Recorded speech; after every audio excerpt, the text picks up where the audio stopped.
কাঁঠাল বীজের ধোকার পর আজ নিয়ে এলাম কাঁঠাল বীজের একদম রাজকীয় আর ইউনিক রূপ, সম্পূর্ণ নিরামিষ শাহি মালাইকারি। চিংড়ির মালাইকারি তো অনেক খেয়েছেন, তো নিরামিষ দিনে এই পদটি একবার বানিয়ে দেখুন, মাছ মাংসের স্বাদ ভুলে যাবেন। চলুন আজকের এই লোভনীয় কাঁঠাল বীজের মালাইকারির একদম নিখুঁত একটা রেসিপি দেখে নেওয়া যাক। তো এখানে দেখুন আমি কাঁঠাল বীজ নিয়েছি মেজারিং কাপের 2 কাপ, মানে 300 গ্রাম মতো ওজন হবে।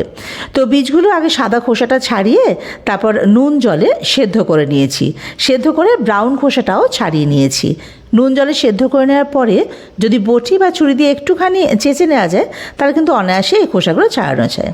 এদিকে দেখুন 8-10টা কাজু বাদাম, মানে ওই 18 থেকে 20 গ্রাম হবে, 1 টেবিল চামচ চারমগজ আর 1 টেবিল চামচ পোস্ত, এগুলোকে বেটে নিতে হবে। এগুলো আমি আগে শুকনো জল ছাড়া গুঁড়ো করে নিয়ে তারপরে জল দিয়ে এই যে দেখুন একটা মিহি পেস্ট তৈরি করে নিয়েছি।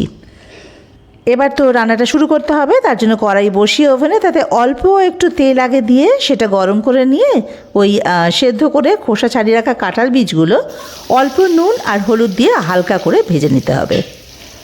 কাঁঠাল বীজগুলো কিন্তু আমি লম্বালম্বিভাবে একটু চিড়ে নিয়েছি। এতে হবে কি, কাঁঠাল বীজগুলো যেহেতু একটু শক্ত প্রকৃতির হয় তাই মাঝখান থেকে ছিঁড়ে নিলে সমস্ত মশলার ফ্লেভারটা কিন্তু একদম ভেতর অবধি ভালোভাবে চলে যাবে, আর প্রতি কামড়ে এই মালাইয়ের স্বাদটা ভীষণ সুন্দর করে পাওয়া যাবে। তো কাঁঠাল বীজগুলো দেখুন আমি ভেজে নিয়েছি। এর থেকে কড়া কিন্তু ভাজতে যাবেন না, তাহলে কাঁঠালের বীজ তো বেশি যদি শক্ত করে ভাজা হয় এগুলো আরও বেশি শক্ত হয়ে যায় ভাজার পরে। তাই এগুলো ভাজা কমপ্লিট, এবার এগুলো তুলে নেব অন্য একটা পাত্রে।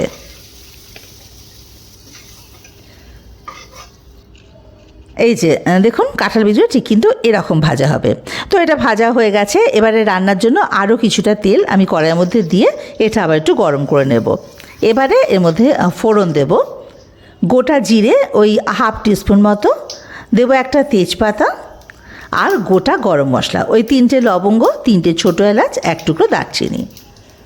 লবঙ্গ আর ছোটো এলাচটা একটু কিন্তু আমি থেতো করে নিয়েছি।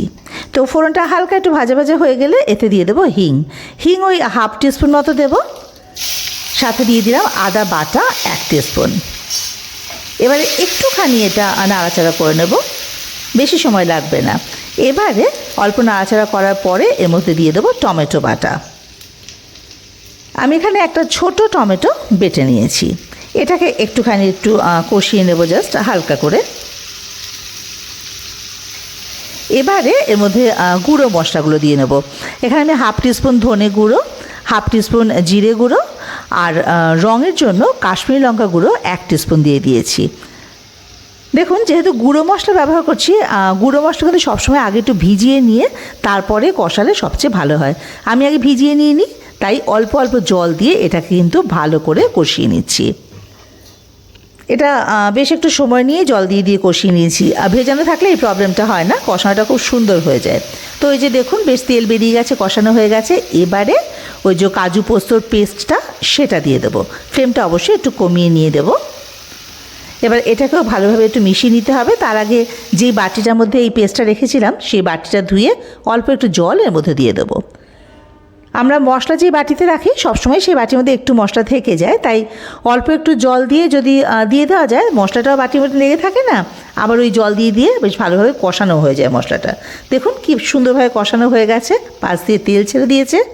এইবারে ওই ভেজে রাখা কাঁঠাল বীজগুলো এই মশলার মধ্যে দিয়ে দেবো।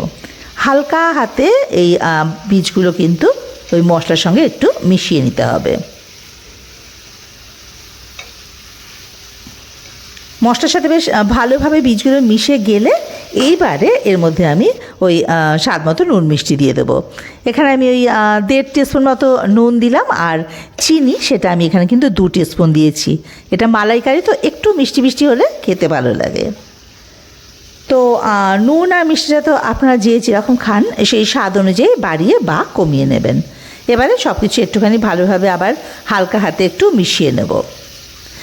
মেশানো হয়ে গেলে এবারে গ্রেভির জন্য এখানে আমি নারকেলের দুধ দেব। এই যে দেখুন নারকেলের ঘন দুধ আমি এখানে দিলাম 1/2 কাপ। এবারে এটা একটু মিশিয়ে নেব আগে। আমি এখানে বাড়িতেই ওই নারকেল কুড়িয়ে তার থেকে দুধ তৈরি করে নিয়েছি। আপনারা চাইলে কিন্তু দোকানের কেনা নারকেলের দুধও ব্যবহার করতে পারেন। ওই হাফ মালা নারকেল নিয়েছি আমি আর কি, নারকেল তেল বলছি, সরি। আর দেখুন পাতলা দুধ নারকেলের সেটা দিলাম এখানে ওই 1.5 থেকে 1.25 কাপ মতো। 300 গ্রাম কাঁঠালের বীজের জন্য এইটা যথেষ্ট। এবারে আপনারা যে পরিমাণ কাঁঠালের বীজ নেবেন সেই অনুযায়ী রেশিওটা বাড়িয়ে বা কমিয়ে নেবেন সমস্ত মশলার।